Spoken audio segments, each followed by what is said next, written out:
let's talk about it. Marry the home, date the rate, and why that's such a stupid saying, or why all of this generic advice that people are trying to give to everybody is so stupid. The problem with people like Dave Ramsey or any of those YouTube channels on explaining a generic financial plan is that it doesn't work for everybody. It'll actually create financial ruin for some people specifically. And so you're sitting there thinking, okay, cool, marry the house, date the rate. So I'm going to go find a home that I love, that really works functionally well for me, and even if my payments are a little bit high, it'll be okay, because eventually interest rates will go down. The problem with that thought process is we don't know when interest rates are going to go down. And everybody really wants you to be risky right now because real estate agents are desperate to make sales, and lenders really want you to lend with them, and then they'll get a refinance from you in the future. And they're not that concerned about your future. My question is always the same.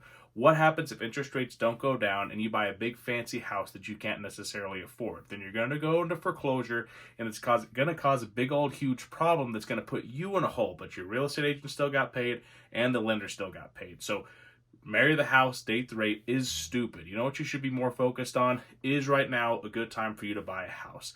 Real estate creates wealth in people. It takes time, but it's absolutely one of the most proven ways to create wealth in people. It's also one of the most proven ways to destroy people's wealth as well. There's a home right now in Logan that went into foreclosure, and they're going to have to pay $20,000, or it was going to go into foreclosure, and they sold it, and they have to pay $20,000 to get out of it. What I'm getting at is your situation is very custom.